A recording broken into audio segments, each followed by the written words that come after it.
The Pueblos Blancos, or white villages, are some of the most beautiful and unique towns and villages in southern Spain. Iconic for the whitewashed houses, narrowed cobbled streets, and stunning mountain views, these villages are quickly gaining popularity, and it's easy to see why. In this video I'll take you to 4 of them: Benalmádena, Mijas, Grazalema and Zahara de la Sierra. So let's explore the unexplored. We start our journey in the Pueblo de Benalmadena, the historic old town of the modern coastal city of Benalmádena. Away from the modern seaside area, the old village feels authentic, peaceful, and like time has stopped here. Everywhere you go, you will see whitewashed buildings, and that's exactly why it's part of the Pueblos Blancos.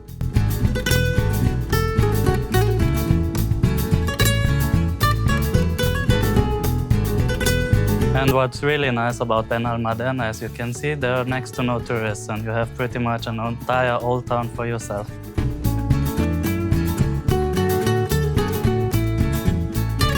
I just arrived at the Jardín del Muro, and just look at this view.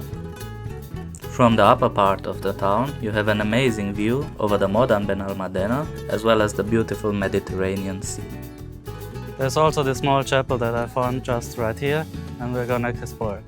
It is called the Iglesia de Santo Domingo de Guzmán, and is a beautiful 17th century church that, even though small, is full of charm and history.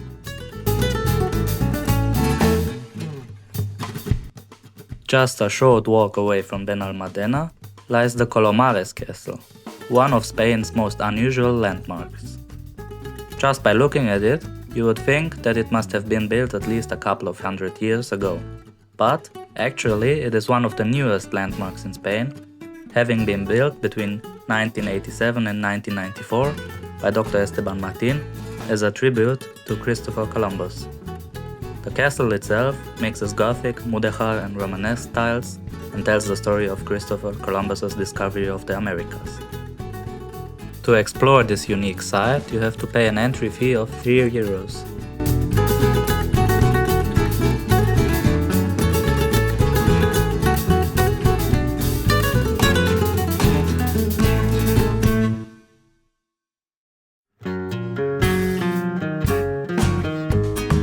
So after having visited the Colomares Castle, I can say it's very beautiful and definitely worth visiting, but it's way more touristy than I would have thought. Especially if you think about it, it's not that easy to get here because there are no direct buses from Malaga or other places, and you have to walk on foot quite a bit, or you have to rent a car. After all this exploring, we were quite hungry and stopped at this local restaurant in Benalmádena, where we ate some amazing seafood. So if you are going to Benalmádena and looking for a good restaurant, I can gladly recommend this one. Next up is Mijas, one of the largest and most visited of the Pueblos Blancos.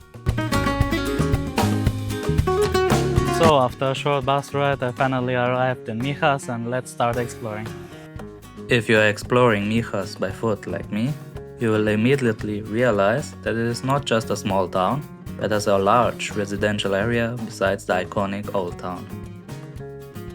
So right behind me is the 16th century chapel, one of the main highlights of Mijas. So let's get inside.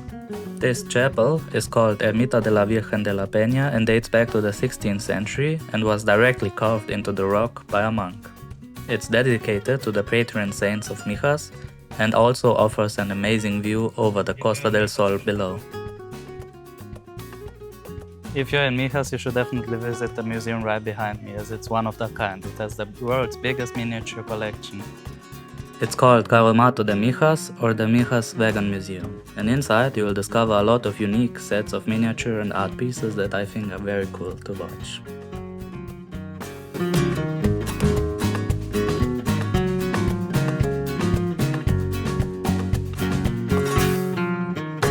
Of course, you cannot leave Mijas without strolling through its iconic old town, which is defined by the many whitewashed buildings, as well as amazing hillside views.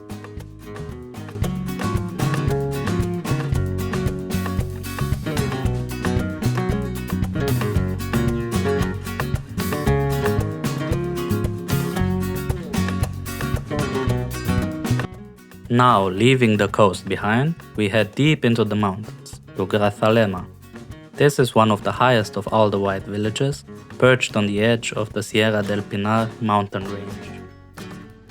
It's a favorite among locals and hikers alike, and once you arrive, you'll understand why. The town has a more cozy and peaceful feel to it than Mijas, as it has fewer tourists and is not that well known.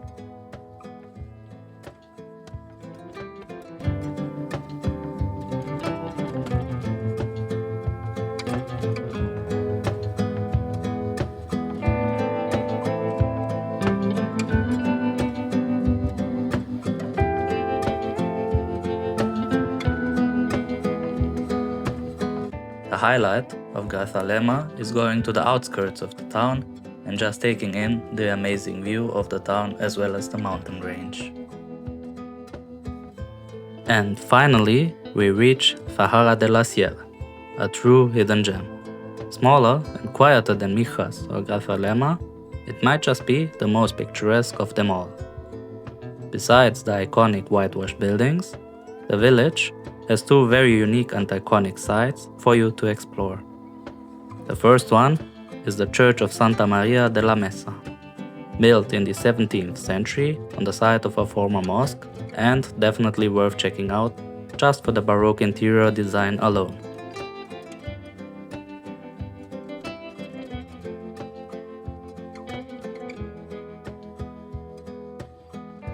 Just above the village, you will see a Moorish castle built in the 13th century, which was once part of a defensive network protecting the Nasrid Kingdom of Granada. Normally, you could get up there and take in the amazing view, but during my visit it unfortunately was closed. Either way, even from the outskirts of the village, you have an amazing panoramic view over the Gargante Valley and the Zahara El Gastor Dam.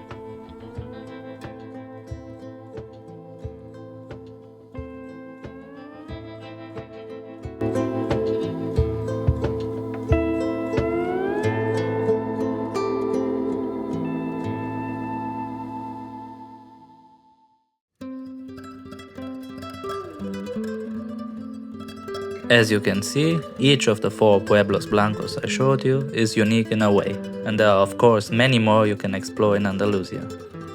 So, if you enjoyed this video and don't want to miss out on any future one, please don't forget to subscribe.